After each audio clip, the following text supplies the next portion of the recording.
अच्छा बच्चों, last time हम लोगों ने कैपेसिटर को सीरीज में उसके कुछ क्वेश्चन की बात की थी। अब हम बात करते हैं कि अगर वही कैपेसिटर जो हैं वो पैरेलल कॉम्बिनेशन में लगे हुए हों तो फिर उनके बेसिक से क्वेश्चन किस तरह के आ सकते हैं। पैरेलल कॉम्बिनेशन क्या होता है इस पे हम बात कर चुके हैं।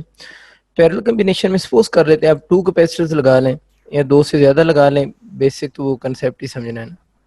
ये सपोज करें टू मैंने कैपेसिटर्स को एक पैरेलल कॉम्बिनेशन में एक बैटरी के साथ कनेक्ट कर दिए। पैरेलल कॉम्बिनेशन की जो फर्स्ट प्रॉपर्टी होती है वो सबको याद है कि ये सपोज करना इस कैपेसिटर की कैपेसिटर C1 है, इसकी C2 है, बैटरी की वोल्टेज V है। तो पैरेलल कॉम्बिनेशन की फर्स्ट प्रॉपर्टी ये होती है कि सपोज करें इस पहले कैपेसिटर के अक्रॉस पोटेंशियल डिफरेंस V जब भी कैपेसिटर में लिखेंगे वो पोटेंशियल डिफरेंस होगा वो V1 है। सेकंड कैपेसिटर के क्रॉस V2 होगा, वो ऑलवेज बैटरी की पोटेंशियल डिफरेंस के इक्वल होगा। यानी अगर कैपेसिटर पैरेलल में लगे हुए हैं तो किसी भी कैपेसिटर के अक्रॉस जो पोटेंशियल डिफरेंस होगा वो हमेशा बैटरी के पोटेंशियल के इक्वल होगा। अब इसमें ये होता है ना कि चार्ज जो होता है ना कैपेसिटर में वो डिफरेंट होता है। यानी जितने भी कैपेसिटर्स होते हैं सब में चार्ज डिफरेंट स्टोर होता है, लेकिन डिफरेंट कब स्टोर होता है? If C is different. यानी अगर कैपेसिटेंस डिफरेंट होगी तो चार्ज डिफरेंट होगा।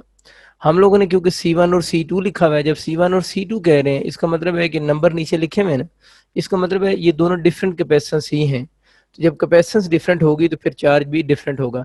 इन जनरल हम ये बोल देते हैं कि चार्ज डिफरेंट होगा, लेकिन चार्ज तब डिफरेंट होगा जब कैपेसिटेंस डिफरेंट होगी। अच्छा, उसके बाद आप लोगों ने बात याद रखनी कि हमें पता है Q is equal to CV होता है। तभी हम लोगों ने बात की थी कि जो कैपेसिटर होता है इसमें जो V होता है वो तो कांस्टेंट होता है। कांस्टेंट क्यों होता है कि मतलब वो बैटरी के पोटेंशियल की इक्वल होता है। तो चार्ज जो स्टोर होगा ना किसी भी कैपेसिटर के अक्रॉस, किसी भी कैपेसिटर के अक्रॉस जो चार्ज स्टोर होगा उसका कैपेसिटेंस का डायरेक्ट रिलेशन होगा। मीन जिस कैपेसिटर की कैपेसिटेंस ज़्यादा होगी उसके क्रॉस चार्ज भी स्टोर ज़्यादा होगा। तो अगर मैं यूं अज्यूम कर रहा हूँ कि C1 ग्रेटर है किससे? C2 से। तो मैं कह सकता हूँ अगर C1 ग्रेटर है C2 से तो दोनों के पोटेंशियल आपस में सेम है, पोटेंशियल सेम है, लेकिन कैपेसिटेंस डिफरेंट होने की वजह से चार्ज डिफरेंट होगा। और जिसकी कैपेसिटेंस ज़्यादा होगी, डायरेक्ट रिलेशन है, जिसकी कैपेसिटेंस ज़्यादा होगी उसके अक्रॉस जो चार्ज स्टोर होगा वो भी ज़्यादा ही होगा। तो ये बातें आप लोगों ने याद रखनी है। अब इसके सवालों की तरफ आते हैं। देखिए सवाल इसका यूं आ सकता है कि आपको बैटरी का पोटेंशियल सपोज करें वो कहता है 10 वोल्ट है, और आपसे कहता है कि C1 कैपेसिटर के क्रॉस पोटेंशियल डिफरेंस बताएं या C2 के क्रॉस बताएं। तो वो पोटेंशियल डिफरेंस जो कल हम इतने डिफिकल्ट मेथड से कैलकुलेट कर रहे थे सीरीज में, पैरेलल में तो वो डायरेक्ट कैलकुलेट हो जाएगा। क्यों डायरेक्ट कैलकुलेट हो जाएगा? कि जो पोटेंशियल बैटरी का होगा वही पोटेंशियल पहले कैपेसिटर के क्रॉस होगा और वही दूसरे के क्रॉस भी होगा। तो एक क्वेश्चन जिसका हल हो गया। फिर रहेगी बात चार्ज की ना। तो आप देखें कि चार्ज के लिए फॉर्मूला ये वाला यूज करेंगे, Q इक्वल CV यूज करेंगे। हमें पता है कि इस केस में V1 और V2 बराबर हैं तो उसको हम V लिख सकते हैं ना। Q के साथ 1 लिख लें, C के साथ 1 लिख लें, V के साथ 1 लिखें या ना लिखें बात एक ही है। तो आप लोगों ने अगर चार्ज कैलकुलेट करना है तो C1 तो आपको क्वेश्चन में गिवन होगी। C1 एग्जांपल ले रहा हूँ ना मैं। कोई कैपेसिटेंस जितने भी कैपेसिटर्स होंगे उनकी कैपेसिटेंस तो गिवन होगी ना। उसको आप बैटरी की वोल्टेज से कह दें मल्टीप्लाई कर दें या उस कैपेसिटर की वोल्टेज से मल्टीप्लाई कर दें, बात तो एक ही है। क्योंकि बैटरी की वोल्टेज और कैपेसिटर की वोल्टेज आपस में इक्वल होती हैं। तो Q इक्वल टू C1 से आप देख लें चार्ज जब आप इजीली कैलकुलेट कर सकते हैं, कैपेसिटेंस भी आपको गिवन होगी, पोटेंशियल भी गिवन होगा। तो जब इसके न्यूमेरिकल आते हैं तो ज़्यादा आसान है। यही वजह है कि इसके न्यूमेरिकल थोड़े कम आते हैं। ज़्यादातर जो न्यूमेरिकल प्रॉब्लम्स आते हैं वो सीरीज सर्किट के ही आते हैं, और सीरीज सर्किट की जिस टाइप के क्वेश्चन आते हैं कल हम लोगों ने उस पर काफ़ी डिटेल से बात कर ली थी। मेजर पोर्शन आप लोगों का यही है जो MD कैट के स्टूडेंट्स हैं। चार्जिंग एंड डिस्चार्जिंग हम इसको ऑप्शन पे पढ़ते हैं, लेकिन ईटा वगैरह वाले जो बच्चे हैं उनका तो मेन टॉपिक है charging and discharging of capacitor. इसको थोड़ा सा रिवाइज कर लेते हैं कि charging and discharging of capacitor क्या होती है। पहली बात अब ये याद रखें कि चार्जिंग एंड डिस्चार्जिंग जो होंगे ना, अगर पूछता नहीं ये कौन से हैं, कौन से फंक्शन हैं, तो हम कहते हैं charging and discharging both are exponential functions. Exponential functions, जिस तरह कुछ लीनियर फंक्शन होते हैं इसी तरह कुछ क्वाड्रेटिक फंक्शन होते हैं। ये जो चार्जिंग और डिस्चार्जिंग है ऑप्शन में लिखा होगा लीनियर फंक्शन, क्वाड्रेटिक फंक्शन या एक्सपोनेंशियल फंक्शंस। तो चार्जिंग और डिस्चार्जिंग दोनों जो है वो एक्सपोनेंशियल फंक्शन होते हैं। इनको एक्सपोनेंशियल फंक्शंस क्यों कहते हैं वो भी हम ग्राफ बनाते हैं तो आपको आइडिया हो जाएगा। आप लोग इसमें ये याद रखें कि अगर हम चार्जिंग की इक्वेशन की बात करें ना, यानी कैपेसिटर जब चार्ज हो रहा होता है तो उसकी चार्जिंग की इक्वेशन क्या बनती है? तो चार्जिंग की इक्वेशन होती है Q equal q not 1 minus E raise की power minus T over are c. ये चार्जिंग की इक्वेशन होती है Q equal q not 1 minus E raise की power minus T over are c. अब इसमें क्यू आपको पता है चार्ज एट एनी इंस्टेंट होता है ना, या इंस्टेंटेनियस चार्ज कह लें, चार्ज एट एनी इंस्टेंट, कि किसी भी इंस्टेंट पे जो चार्ज होगा। क्यू नॉट जो है उसका मैक्सिमम और इक्विलिब्रियम चार्ज भी बोलते हैं, इसको मैक्सिमम भी कहते हैं और इसी को हम बच्चों इक्विलिब्रियम चार्ज भी कहते हैं। ई इसमें जो लिखा हुआ है ना, इसी को एक्सपोनेंशियल फंक्शन भी बोलते हैं, यानी ई की वजह से ही ये एक्सपोनेंशियल फंक्शन भी है। और ई की जो मैथ में वैल्यू होती है वो 2.718 होती है, यानी इसकी वैल्यू 2.718 है। इसमें जो आर सी लिखा हुआ है, इस आर सी को हम टाइम कांस्टेंट कहते हैं, ठीक है, यानी here R C is time constant. इसके एमसीक्यू भी आते होते हैं ना कि आर सी की यूनिट किसकी इक्वल होगी, तो अब ऐसे याद रख लें कि आपसे वो आर सी की यूनिट की बात कर ले या आपसे एल ओवर आर की बात कर ले। आर पता है ना रेजिस्टेंस है, सी कैपेसिटेंस है, एल यहाँ पर जो लिख रहा हूँ वो सेल्फ इंडक्टेंस है, ठीक है, आर रेजिस्टेंस है। या अगर आपसे एम ओवर आर की यूनिट की बात कर ले, एम यहाँ पर म्यूचुअल इंडक्टेंस, ये सेल्फ इंडक्टेंस, एम जो है वो म्यूचुअल इंडक्टेंस, ठीक है। और यहाँ आपके पास वो बात कर लेते हैं अंडू टेल सी, एल वही सेल्फ इंडक्टेंस और कैपेसिटेंस, या अंडू टाइम सी, इनमें से किसी की भी यूनिट आपसे पूछ लेना, तो इन सब की जो यूनिट होंगी वो टाइम की इक्वल होंगी, टाइम वाली होंगी।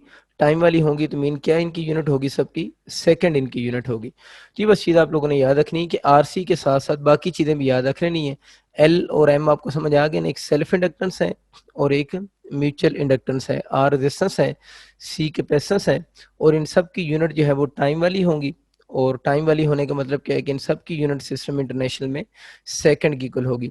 या इनमें से किसी की भी मैं डायमेंशंस की बात करूं तो इन सब की डायमेंशन कैपिटल टी होगी।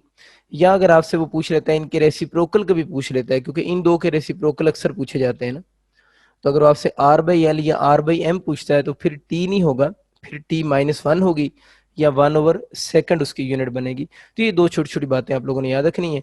वापस आते हैं, आर हमें समझ आ गया time constant, R C sorry, और टी जो है वो टाइम है, कौन सा टाइम, जिस टाइम पे आप चार्ज क्यू को कैलकुलेट करना चाहते हैं। अब बच्चों हम इसको डिफरेंट इसके ऑप्शन देते हैं।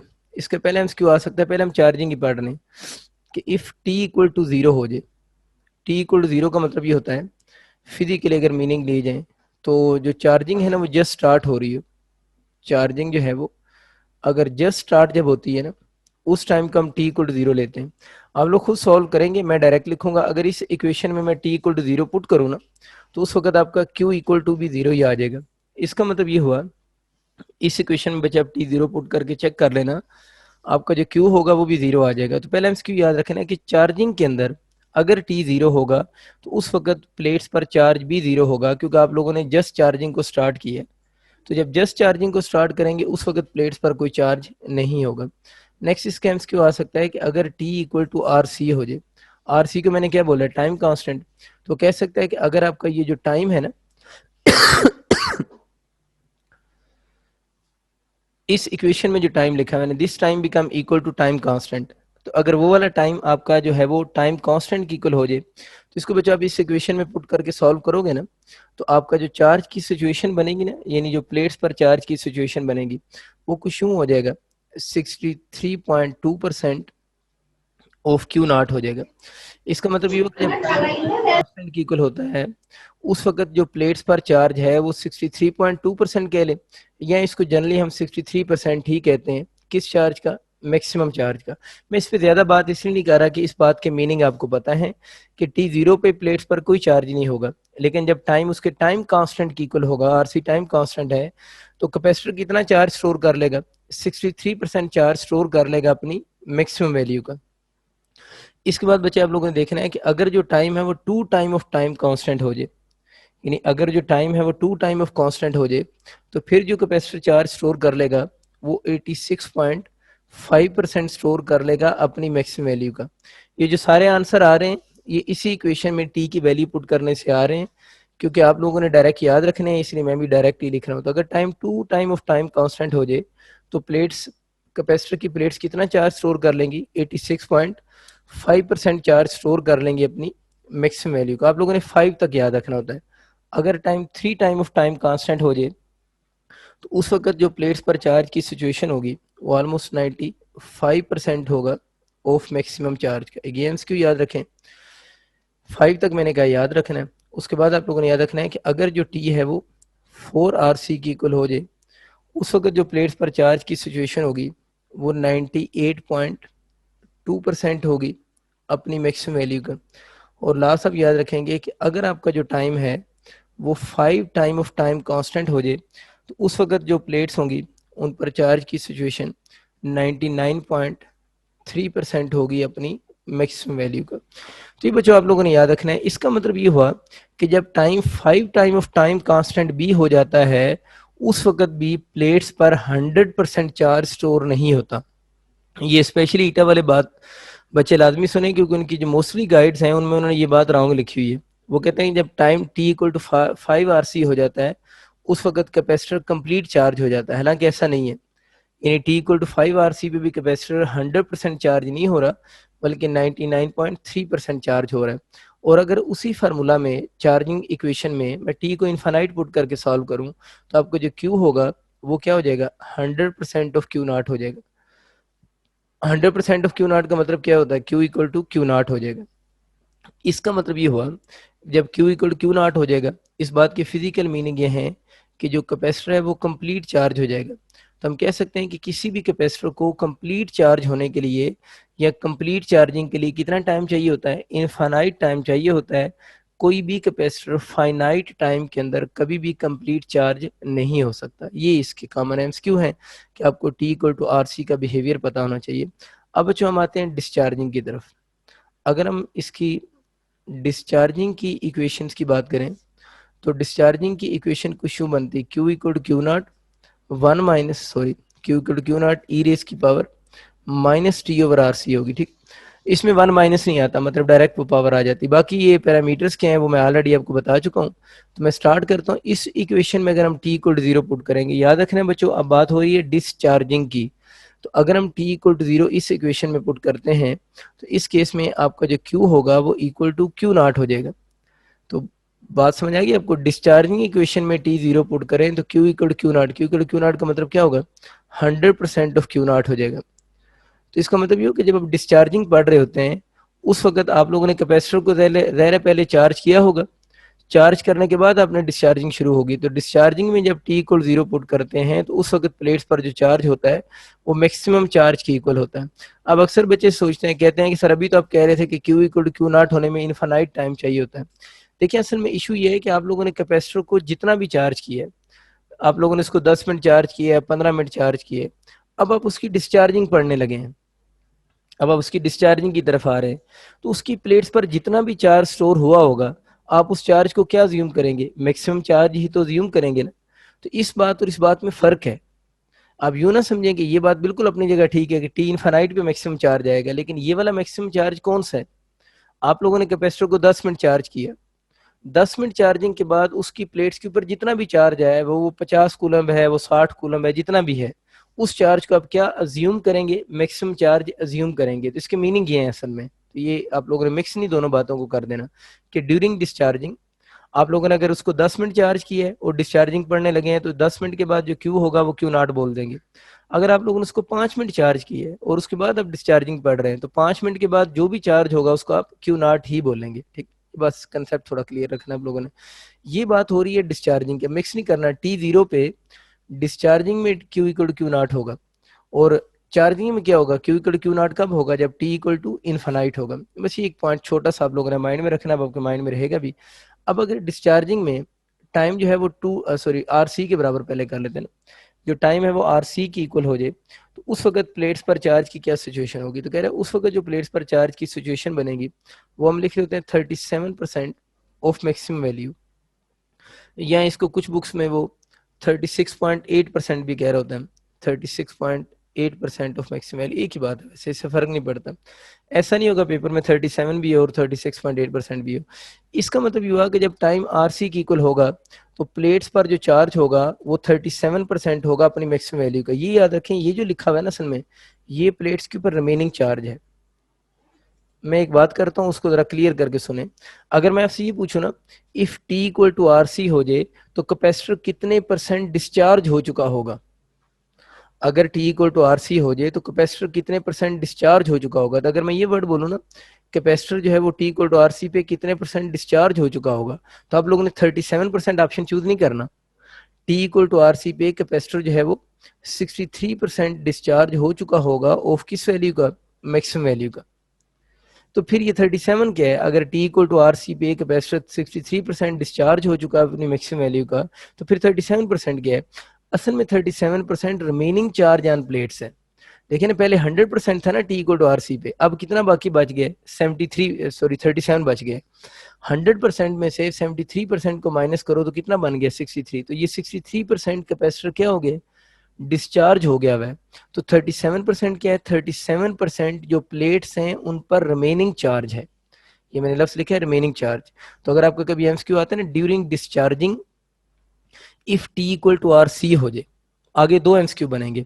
If during discharging T equal to R C हो जाए तो दो एमसीक्यू बनेंगे। पहला एमसीक्यू क्या बनेगा कि T equal to R C पे कैपेसिटर कितने परसेंट डिस्चार्ज हो चुका होगा, तो वो कितना होगा? 63% ही होगा। या अगर वो पूछता है T equal to R C पे प्लेट्स पर रिमेनिंग चार्ज कितना होगा during discharging, T equal to R C पे प्लेट्स पर रिमेनिंग चार्ज कितना होगा, तो रिमेनिंग चार्ज कितना है? 37% अभी चार्ज बाकी है जिसने क्या होना है? डिस्चार्ज होना है। तो ये थोड़ा ख्याल रखना है कि बाकी भी मैं R C two are C three are C भी लिखूंगा, सबके लिए एमसीक्यू कॉमन है।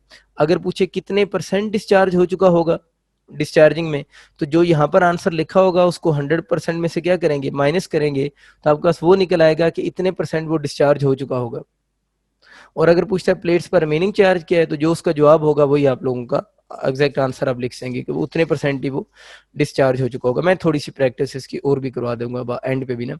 अभी मैं बाकी के लिख लेता हूँ। तो सारी बातें अभी बच्चों डिस्चार्जिंग की हो रही है कि अगर T equal to two R C हो जाए तो उस वक्त क्या सिचुएशन बनेगी? उस वक्त प्लेट्स पर जो चार्ज होगा वो आपका 13.5% होगा अपनी मैक्सिमम वैल्यू का, यानी 13.5% ऑफ इट्स मैक्सिमम वैल्यू। ये t equal to two R C पे हो गया। और अगर आपके पास t equal to three R C हो जाए तो फिर वो पूछ रहा है प्लेट्स पर चार्ज की क्या सिचुएशन होगी, तो फिर 5% होगा अपनी मैक्सिमम वैल्यू का। ठीक होगी बात? इसी तरह बच्चों अब मैं चले यहीं पर दोबारा रुक के बात करता हूँ। अब अगर मैं आपसे पूछूं T equal to R C पे कैपेसिटर कितने परसेंट डिस्चार्ज हो चुका है, तो आप 100 में से इसको माइनस करोगे तो T equal to three R C पे कैपेसिटर जो है वो 95% ऑफ मैक्सिमम वैल्यू क्या हो चुका है? डिस्चार्ज हो चुका है। हाँ, अगर पूछता है T equal to three R C पे प्लेट्स पर रिमेनिंग चार्ज कितना है, तो हम ये बोलेंगे जो प्लेट्स हैं उन पर जो रिमेनिंग चार्ज बनेगा वो रिमेनिंग चार्ज होता है 5% रिमेनिंग चार्ज होगा अपनी किस वैल्यू का? मैक्सिमम वैल्यू का। बहुत आसान सी बात। अच्छा, इसके बाद वो बात कर रहा है कि अगर if T equal to four R सी हो जाए, यानी टाइम जो है वो four time of time constant की इक्वल हो जाए, तो फिर प्लेट्स पर जो चार्ज की सिचुएशन बनेगी वो तकरीबन 1.8% होगा अपनी मैक्सिमम वैल्यू का, यानी 1.8% ऑफ इट्स मैक्सिमम वैल्यू बन जाएगी। इसी तरह लास्ट में हम लिख लेंगे कि if T equal to 5 RC हो जाए तो फिर प्लेट्स पर चार्ज की क्या सिचुएशन बनेगी? वो 0.7% होगा अपनी मैक्सिमम वैल्यू का। ये बच्चों वैल्यूज हैं, कोई कंसेप्ट नहीं है। अगर किसी वैल्यू में डाउट हो तो आप कैलकुलेट कर सकते हैं। डिस्चार्जिंग में जो मसला आता है कि ऑप्शन कौन सा चूज करना है, वो मैंने आपको रूल सिखा दिया। आखिरी बात इसमें होती है कि अगर इसमें टी इनफाइनाइट हो जाए तो क्यू इक्वल टू जीरो हो जाएगा। क्यू इक्वल टू जीरो का मतलब ये है कि जो कैपेसिटर है वो कंप्लीट डिस्चार्ज हो जाएगा। तो हमने यहाँ से बच्चों ये बात सीखी कि किसी भी कैपेसिटर को कंप्लीट चार्ज होने के लिए भी इनफाइनाइट टाइम चाहिए है, और किसी भी कैपेसिटर को कंप्लीट डिस्चार्ज होने के लिए भी इनफाइनाइट टाइम ही चाहिए। ठीक है, तो चार्जिंग के लिए भी इनफाइनाइट टाइम है और डिस्चार्जिंग के लिए भी इनफाइनाइट टाइम चाहिए होगा। फिर आप लोगों ने एक लफ्ज़ याद रखना है कि जो टाइम कांस्टेंट होता है ना, जिसे हम आरसीए भी बोल रहे हैं, टाइम कांस्टेंट जो आरसी होगा कंट्रोल करता है rate of charging and discharging को। Time constant control rate of charging and discharging, ये छोटा सा एक वर्ड याद रखना है। तो अगर आज ना टाइम कांस्टेंट किस चीज़ को कंट्रोल करता है, तो आप लोगों ने माइंड में रखना है कि rate of charging and discharging. Control को अगर मैं थोड़ा और एक्सप्लेन करूं तो अब ये याद रखना है कि जो टाइम कांस्टेंट होता है उसका इनवर्स रिलेशन होता है रेट ऑफ चार्जिंग के साथ भी और रेट ऑफ डिस्चार्जिंग के साथ भी। तो जो टाइम कांस्टेंट है उसका बच्चों इन्वर्स रिलेशन है रेट ऑफ चार्जिंग और डिस्चार्जिंग के साथ। अब अगर आपका एमसीक्यू आ जाता है कि एक कैपेसिटर का टाइम कांस्टेंट ज़्यादा है, तो जिस कैपेसिटर का टाइम कांस्टेंट ज़्यादा होगा उसका रेट ऑफ चार्जिंग और डिस्चार्जिंग दोनों कम होंगे। एक छोटी सी एग्जांपल देता हूँ। आपसे कहता है कि दो कैपेसिटर हैं, एक कैपेसिटर का जो टाइम कांस्टेंट है RC1 जो है वो ग्रेटर है किससे, RC2 से। ऐसे एग्जांपल दे रहा हूँ। तो अगर आपसे पूछता है किसका रेट ऑफ चार्जिंग ज़्यादा होगा, तो जिसका टाइम कांस्टेंट क्या होगा, कम होगा ना। जिसका टाइम कांस्टेंट की वैल्यू कम होगी उसका रेट ऑफ चार्जिंग ज़्यादा होगा। तो इसका रेट ऑफ चार्जिंग जो होगा ना, रेट ऑफ चार्जिंग जो होगा वो आप लोगों ने याद रखना है, 2 का जो होगा वो ग्रेटर होगा than rate of charging of किससे, 1 से। ये बहुत आम सी बात मैंने की है आप लोगों ने, लेकिन इस चीज़ को माइंड में लाजमी रखना है कि टाइम कांस्टेंट का रेट ऑफ चार्जिंग और डिस्चार्जिंग के साथ इन्वर्स रिलेशन है। जितना किसी कैपेसिटर का टाइम कांस्टेंट ज़्यादा होगा उसका रेट ऑफ चार्जिंग भी कम होगा, डिस्चार्जिंग भी कम होगा। अगर इस तरह आपको डिफरेंट कैपेसिटर के टाइम कांस्टेंट का ऑर्डर गिवन हो तो उसको आप रिवर्स करेंगे तो आपके पास रेट ऑफ चार्जिंग का भी ऑर्डर निकल आएगा, या आपके पास उसका रेट ऑफ डिस्चार्जिंग का ऑर्डर भी अब आप इजीली इस मेथड से कैलकुलेट कर सकते हैं। अब बच्चों हम बात करते हैं इनके जो कुछ ग्राफ्स हैं उनकी ना। ग्राफ्स अगर हम बनाते हैं चार्जिंग के ग्राफ की पहले बात कर लेते हैं। यानी फर्स्ट ऑफ ऑल हम जो ग्राफ ड्रॉ कर रहे हैं वो बच्चों चार्जिंग का ग्राफ है। इसमें वर्टिकल एक्सेस आप लोगों ने करंट का प्लॉट करना है, सॉरी हॉरिजॉन्टल एक्सेस टाइम का है। और ये वाली जो लाइन है, सॉरी वर्टिकल एक्सेस चार्ज का, क्यूटी ग्राफ है ये, ठीक है, टाइम का नहीं है, करंट का नहीं है, चार्ज का ग्राफ है। क्यूटी ग्राफ हो गया। ये वाली जो लाइन आपको नजर आ रही है, ये वाली लाइन शो कर रही है आपके पास क्यू नॉट को। Q not mean maximum charge को ये वाली लाइन शो कर रही है, this line shows maximum charge. अच्छा, अब क्या होगा कि अगर हम चार्जिंग के ग्राफ की बात करते हैं तो चार्जिंग का ग्राफ कुछ यूं बनता है, ठीक है ना। ये वाला आप लोगों का चार्जिंग का ग्राफ होगा। अगर आप सही ग्राफ बनाएंगे तो इस ग्राफ ने कभी भी इस एक्सेस को मीट नहीं करना, ठीक है ना। हमारी बुक में उसने थोड़ी सी मिस्टेक की हुई है कि इस ग्राफ को उसके साथ मीट किया है। मीट तो ये इनफाइनाइट टाइम की बात करेगा ना, यानी क्यू इक्वल क्यू नॉट होगा, तो आप लोगों ने बस इसको इसके पैरेलल करके छोड़ देना। मैं एक से ज्यादा ग्राफ बना देता हूँ। ये एक आरसी सर्किट है, ये एक और आरसी सर्किट है, ये एक और आरसी सर्किट बना लेते हैं। तो ये डिफरेंट आरसी सर्किट्स हैं आप लोगों के पास, ठीक है। अगर बच्चों ये डिफरेंट आरसी सर्किट्स हैं तो जिनके मैंने आपके सामने ग्राफ प्लॉट किए हैं, इसको मैं 2 बोल देता हूँ, इसको 3 कह देता हूँ। आप इसमें ये याद रख लें कि अगर आपका एक तो ये ग्राफ प्लॉट हुआ आ जाएगा, आप करेक्ट और इनकरेक्ट ग्राफ चूज कर सकते हैं। अब ये डिफरेंट सर्किट्स हैं, इनका एमसीक्यू क्या आ सकता है, आपसे पूछ सकते हैं कि इसमें से रेट ऑफ चार्जिंग किसका ज्यादा है। यानी ग्राफ डिफरेंट बने हुए हो और आपसे पूछे रेट ऑफ चार्जिंग किसका ज्यादा है, तो रेट ऑफ चार्जिंग 1 वाले का ज्यादा है इस केस में। आप सिर्फ इतना याद रख लें कि रेट ऑफ चार्जिंग उसका ज्यादा होगा जो क्लोज टू चार्ज एक्सेस होगा, क्यू एक्सेस में लिख सकते हो। यानी अगर ग्राफ बने हुए हो तो अगर पूछे ना किसका रेट ऑफ चार्जिंग ज्यादा है तो उन सारे ग्राफ्स में से जो भी ग्राफ चार्ज एक्सेस की क्लोज होगा उसका रेट ऑफ चार्जिंग सबसे ज्यादा होगा। तो बस आप लोगों ने ये चीज याद रखनी कि रेट ऑफ चार्जिंग पूछे तो रेट ऑफ चार्जिंग किसका ज्यादा है, जो किसके क्लोज होगा, चार्ज एक्सेस के क्लोज होगा, उस वाले का रेट ऑफ चार्जिंग सबसे क्या होगा, ज्यादा होगा। बस ये चीज आप लोगों ने याद रखनी, क्लोज टू कौन सा एक्सेस, चार्ज एक्सेस। अच्छा, एक तो ये चार्जिंग की बात होगी। अब हमें ये समझ आ गया कि रेट ऑफ चार्जिंग तो किसका ज्यादा है, 1 वाले का ज्यादा है। अब आपसे वो ये ग्राफ बनाकर आरसी का ऑर्डर भी पूछ सकता है कि बताएं आरसी किसका ज्यादा होगा। तो हमें पता है कि जिसका रेट ऑफ चार्ज, आरसी का भी हमने पढ़ा है ना कि टाइम कांस्टेंट का रेट ऑफ चार्जिंग के साथ इन्वर्स रिलेशन है। जिसका रेट ऑफ चार्जिंग सबसे कम होगा उसका आरसी सबसे ज्यादा होगा। तो ये जो तीसरे वाला ग्राफ है इसका रेट ऑफ चार्जिंग सबसे कम है क्योंकि सबसे दूर है ना, जितना क्लोज होगा रेट ऑफ चार्जिंग उतना ज्यादा होगा। जो क्लोज होगा उसका रेट ऑफ चार्जिंग ज्यादा होगा, जो दूर होगा उसका रेट ऑफ चार्जिंग कम होगा। तो जो ग्राफ जितना चार्ज एक्सेस के क्लोज होता है ना उतना उसका रेट ऑफ चार्जिंग ज्यादा होता है और उतना ही उसका फिर आरसी कम होगा। तो आरसी का ऑर्डर अगर मैं लिखूं तो आरसी किसका ज्यादा होगा, 3 का आरसी ज्यादा होगा किससे, 2 से। और 2 वाले का आरसी ज्यादा होगा किससे, 1 वाले से। दोबारा बता रहा हूँ, RC1 जो है, ये जो पहले वाला है, इसका क्या ज्यादा है, रेट ऑफ चार्जिंग सबसे ज्यादा है। रेट ऑफ चार्जिंग सबसे ज्यादा 1 वाले का है। तो जिसका रेट ऑफ चार्जिंग सबसे ज्यादा है, इस इक्वेशन में देखें, जिसका रेट ऑफ चार्जिंग सबसे ज्यादा है उसका आरसी सबसे कम होगा।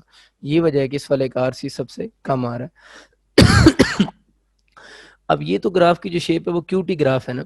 अब आपके कभी कभार क्वेश्चन ये आ जाते हैं कि वो आपसे कह रहा होता है वीटी ग्राफ प्लॉट करें, यानी वर्टिकल एक्सिस में आप पोटेंशियल ले लें और हॉरिजॉन्टल एक्सिस आप टाइम का प्लॉट कर लें, तो वी टी ग्राफ और ये वी नॉट हो जाएगा फिर। तो ये जो चार्जिंग की इक्वेशन आपकी बनी है ना, आप लोग चार्जिंग की इक्वेशन क्या लिखते हैं, क्यू इक्वल क्यू नॉट और 1 माइनस ई रेस की power minus T over are C.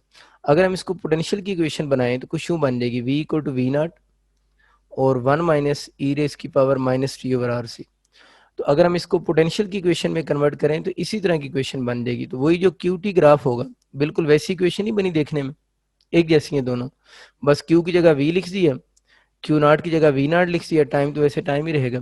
तो इसकी ग्राफ की शेप भी बिल्कुल आप लोगों की ऐसी ही बनेगी, ठीक है। तो अगर आपसे कभी ग्राफ की शेप का क्वेश्चन आ जाए, वीटी ग्राफ प्लॉट करें या क्यूटी ग्राफ प्लॉट करें, तो दोनों की ग्राफ की जो शेप है वो चार्जिंग में क्या रहती है, सेम रहती है। फिर आप लोगों ने एक चीज याद रखनी है कि जो स्लोप ऑफ क्यूटी ग्राफ होती है, स्लोप ऑफ क्यूटी ग्राफ, देखें स्लोप का मतलब टेन थीटा होता है ना, और टेन थीटा में ऑर्डर मैटर करता है, जो पहले आ रहा हो वो परपेंडिकुलर होता है और जो बाद में आ रहा हो वो बेस काउंट होता है, ये ऑर्डर बहुत मैटर करता है वैसे। तो स्लोप ऑफ क्यूटी ग्राफ यानी परपेंडिकुलर क्यू है, यानी चार्ज एक्सिस के लॉन्ग, सॉरी परपेंडिकुलर एक्सिस के लॉन्ग चार्ज है और बेस एक्सिस के लॉन्ग टाइम है, ये बात हो रही है। तो टेन थीटा क्या होता है, परपेंडिकुलर ओवर बेस, तो क्यू बाई टी हो जाएगा। क्यू बाई टी तो किसकी इक्वल होता है, आई की इक्वल नहीं होता। तो ये बच्चों आप लोगों ने छोटा सा गेम्स की याद रखना है कि slope of Q T graph जो होगी वो आपके पास करंट के इक्वल होगी, ठीक है। तो ये तो एक स्पेशल केस है ना, वीटी ग्राफ, जनरली तो क्यूटी ग्राफ ही होता है, तो उसकी स्लोप करंट की इक्वल होगी। अब बच्चों आप जरा खुद सोचो, आप सारों को पता है कि जो तीनों ग्राफ प्लॉट हो रहे हैं, इन तीनों में पता है ये वाली जो चीज है, आपको मैं फर्स्ट में बातें पढ़ा चुका हूँ, स्लोप की आइडेंटिफिकेशन। इन तीनों ग्राफ्स में जो स्लोप है वो विद रिस्पेक्ट टू टाइम क्या हो रही है, डिक्रीज हो रही है। अगर इन तीनों ग्राफ्स की स्लोप डिक्रीज हो रही है, तो स्लोप डिक्रीज होने का मतलब करंट क्या हो रहा है, डिक्रीज हो रहा है। तो ये बात आप वैसे चार्जिंग के लिए भी याद रखें कि जब चार्जिंग हो रही होती है, चार्जिंग में इस ग्राफ की स्लोप डिक्रीज हो रही होती है।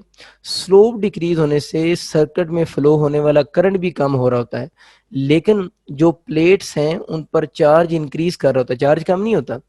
तो जैसे जैसे प्लेट्स पर चार्ज बढ़ता है,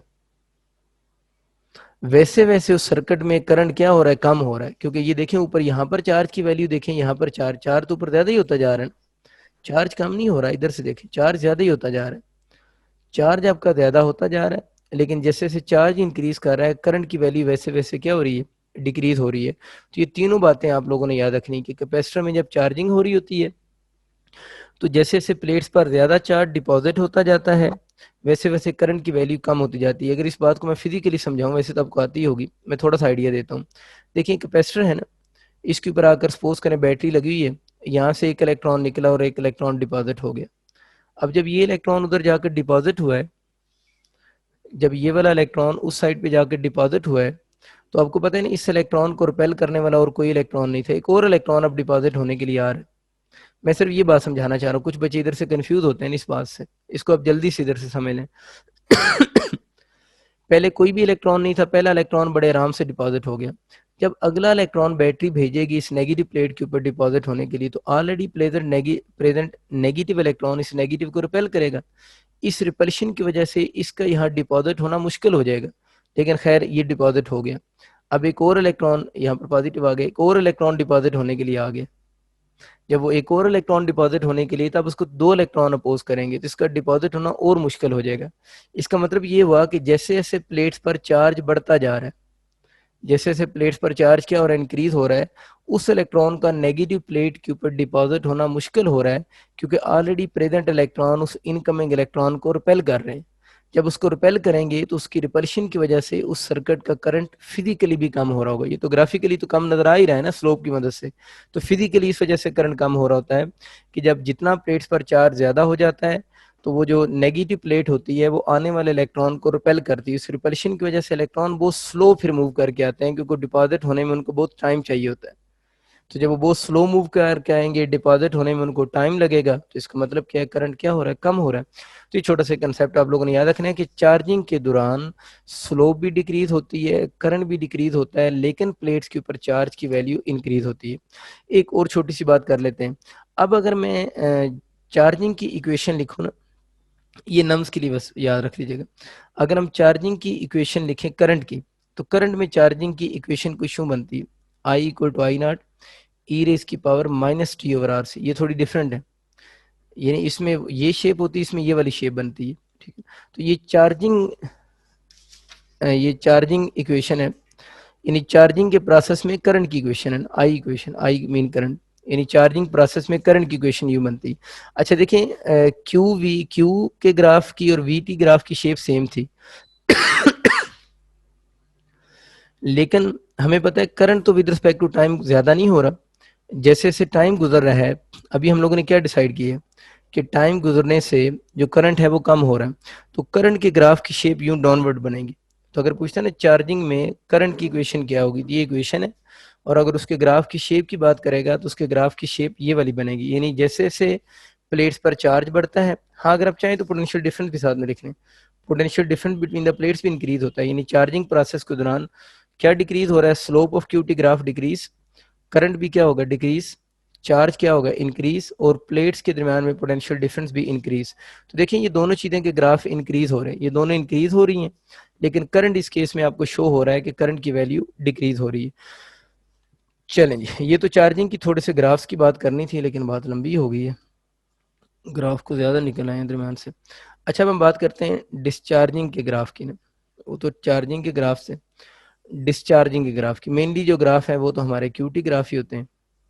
तो सबसे पहले बच्चों हम अपना क्यूटी ग्राफ प्लॉट करेंगे, ये क्यू का एक लाइन होगी, इसको क्यू नॉट बोल देते हैं, ये हॉरिजॉन्टल एक्सिस टाइम है। अभी हम लोगों ने क्या पढ़ा है कि जैसे जैसे टाइम गुजरता है प्लेट्स पर रिमेनिंग चार्ज कम होता जाता है, तो चार्ज यूं डिक्रीज करेगा, लेकिन इसका ग्राफ भी इसी शेप का होगा, और लेकिन ये एक्सिस को टच नहीं करेगा। अब अगर कोई बंदा पूछे ना इस ग्राफ की शेप क्या होगी, तो अक्सर बच्चे कहते हैं ये ग्राफ पैराबोलिक ग्राफ होगा, पैराबोलिक नहीं इसे बोलेंगे, ये एक्सपोनेंशियल ग्राफ्स हैं वो तो, क्योंकि ये जिस इक्वेशन से बना है वो एक्सपोनेंशियल इक्वेशन नहीं है, वो अगर एक्सपोनेंशियल इक्वेशन है तो ये ग्राफ को पैराबोलिक या हाइपरबोलिक ग्राफ नहीं बोलेंगे सब ये वाले तीनों ग्राफ और ये वाले इसके बाद भी, चलो मैं तीनों इसके भी बना दूंगा, वो सब ग्राफ को हम क्या बोलेंगे एक्सपोनेंशियल ग्राफ्स होंगे, उनको पैराबोलिक या हाइपरबोलिक हम नहीं बोलेंगे, क्योंकि उनकी अपनी इक्वेशंस हैं। क्योंकि हमारी एक दो दफ़ा बात हुई है, मैंने बहुत अच्छी बात उस पर नहीं की, क्योंकि हमारा टॉपिक नहीं है, मैं बेसिकली मैथ्स का टॉपिक है।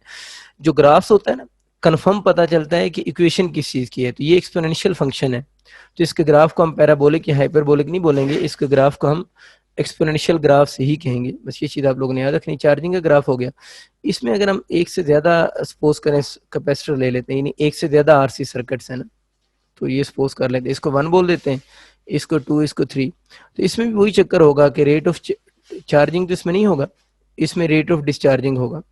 तो रेट ऑफ डिस्चार्जिंग किसका ज़्यादा होगा, उसी का ज़्यादा होगा रेट ऑफ डिस्चार्जिंग जो क्लोज टू चार्ज एक्सेस होगा। आसान सी बात, वही पुरानी बात, क्लोज टू क्यू एक्सेस, यानी जो चार्ज एक्सेस के क्लोज होगा उसका रेट ऑफ डिस्चार्जिंग ज़्यादा होगा। तो बड़ी आसान सी बात कि रेट ऑफ डिस्चार्जिंग अगर पूछें किसका ज़्यादा है सबसे, तो 1 वाले का रेट ऑफ डिस्चार्जिंग ज़्यादा है 2 वाले से, और 2 वाले का ज़्यादा है किससे, 3 वाले से। यानी जो चार्ज एक्सेस के करीब होता है उसका रेट ऑफ चार्जिंग भी ज़्यादा है, और अगर हम बात करें तो उसका रेट ऑफ डिस्चार्जिंग भी ज़्यादा होगा। तो दोनों बातें आप लोगों ने याद रखनी।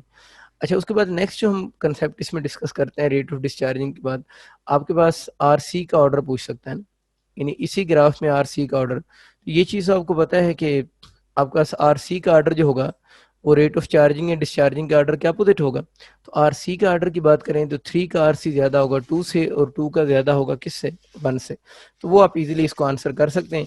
बाकी इसमें भी वही कंसेप्ट है कि अगर चले मैं लिख सकता हूँ, स्लोप ऑफ क्यूटी ग्राफ तो आपको समझ आ रही है ना, स्लोप ऑफ क्यूटी ग्राफ वो तो करंट को ही शो करेगी, यानी स्लोप ऑफ क्यूटी ग्राफ इस केस में भी क्यू बाई टी होगी, और वो भी किसको शो करेगी, करंट को ही शो करेगी। इन तीनों केसेस में भी जो स्लोप है ना वो डिक्रीज ही हो रही है। ये भी आपको शेप याद है, मैंने आपको फर्स्ट में पढ़ाई थी, ये भी डिक्रीजिंग शेप। ये जो नीचे आते हुए यूं ग्राफ होता है ना वो इंक्रीजिंग स्लोप होती थी, इस ग्राफ में जो स्लोप है वो इंक्रीज हो रही होती थी, आपको याद होगा। ये जो तीनों ग्राफ्स हैं, ये तीनों ग्राफ स्लोप डिक्रीज की हैं, तो डिस्चार्जिंग में भी स्लोप डिक्रीज होती है, तो स्लोप किसको शो करती है, करंट को। तो इस केस में जो करंट होगा वो क्या हो रहा होगा, डिक्रीज हो रहा होगा। हाँ आप ये कह सकते हैं कि इसकी स्लोप डिक्रीज हो रही है और साथ में इसकी स्लोप नेगेटिव भी है। नीचे जब ग्राफ आता है तो स्लोप नेगेटिव होती है ना, इस केस में स्लोप इसकी भी डिक्रीज हो रही है, लेकिन इसकी स्लोप की अगर बात करेंगे तो चार्जिंग की स्लोप पॉजिटिव होगी। पता नहीं, ये स्लोप पॉजिटिव का मतलब आपको मैंने बताया हुआ है, आप याद रखें ना चीजें। थीटा लेस देन 90 डिग्री बन रहा है, और थीटा कौन सा एंगल होता है विद हॉरिजेंटल एक्सिस। तो चार्जिंग की ग्राफ की स्लोप पॉजिटिव है क्योंकि थीटा लेस देन 90 डिग्री है। डिस्चार्जिंग के ग्राफ की स्लोप नेगेटिव है, डिस्चार्जिंग के ग्राफ की स्लोप नेगेटिव है। और स्लोप नेगेटिव क्यों है? क्योंकि इसका थीटा ग्रेटर देन 90 डिग्री है। अगर किसी बच्चे को स्टिल स्लोप में प्रॉब्लम है तो वो फर्स्ट ईयर वाली मेरी वीडियो देखें ग्राफ्स वाली, तो उनको ज़्यादा अच्छे एक तरीके से ये पॉइंट्स क्लियर हो जाएंगे। खैर स्लोप इसकी डिक्रीज हो रही है, पॉजिटिव नेगेटिव वाली बातें भी होगी। स्लोप डिक्रीज होने का मतलब करंट डिक्रीज हो रहा है, तो ठीक है ना। और स्लोप नेगेटिव का यहाँ फिजिकल मीनिंग क्या है? स्लोप नेगेटिव का मतलब ये है कि यहाँ पर जो करंट की डायरेक्शन होगी ना, यानी आई की जो डायरेक्शन होगी वो रिवर्स अपोजिट होगी, पहले की अपोजिट होगी, आई की डायरेक्शन अपोजिट होगी। तो ये तो बड़ी आम सी बात नहीं है वैसे, कि चार्जिंग में जो करंट की डायरेक्शन होती है, डिस्चार्जिंग में करंट की डायरेक्शन उसके अपोजिट होती है। पहले इलेक्ट्रॉन अगर क्लॉकवाइज जा रहे हैं तो डिस्चार्जिंग में इलेक्ट्रॉन एंटी क्लॉकवाइज आएंगे। तो यहाँ स्लोप नेगेटिव के फिजिकल मीनिंग ये है कि करंट की डायरेक्शन अपोजिट होगी, लेकिन करंट इसमें करेगा डिक्रीज। लेकिन इसमें ये हो रहा होगा जो potential difference between the plates है वो भी आप लोगों के पास क्या हो रहा होगा, जैसे जैसे पोटेंशियल डिफरेंस भी डिक्रीज कर रहा होगा, और जो चार्ज है प्लेट्स के ऊपर वो भी आपके पास क्या करेगा, डिक्रीज करेगा। तो इस केस में क्या हो रहा है कि करंट भी डिक्रीज कर रहा है, वो स्लोप से आइडिया हो गया। प्लेट्स के दरम्यान में पोटेंशियल डिफरेंस भी डिक्रीज कर रहा है, और प्लेट्स के ऊपर जो चार्ज है उस चार्ज की वैल्यू भी ग्रेजुअली क्या हो रही है, डिक्रीज ही हो रही है। अगर इसमें मैंने अगर इक्वेशन लिखूँ ना पोटेंशियल डिफरेंस की, जो potential difference between the plates है, तो उसकी इक्वेशन बनती है V is equal to we not e raise की power minus T over are c. ये डिस्चार्जिंग में पोटेंशियल डिफरेंस की इक्वेशन है, और चार्जिंग की इक्वेशन ये दोनों एक जैसी होती हैं ना, यानी ये दोनों इक्वेशन बिल्कुल एक जैसी होती हैं। तो अगर ये दोनों इक्वेशन एक जैसी हैं तो इन दोनों के ग्राफ्स की शेप भी फिर बिल्कुल एक जैसी होगी, ठीक है। आपके पास v हो जाएगा, टाइम हो जाएगा, और इस केस में आपके पास जो ये वाला एक्सेस बन जाएगा वो v नॉट का एक्सेस हो जाएगा।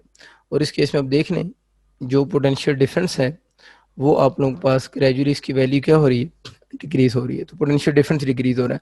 अच्छा, करंट की जो चार्जिंग और डिस्चार्जिंग के लिए सेम इक्वेशन है, यानी सेम फॉर डिस्चार्जिंग। तो करंट की जो इक्वेशन और ग्राफ है वो चार्जिंग और डिस्चार्जिंग दोनों के लिए सेम है।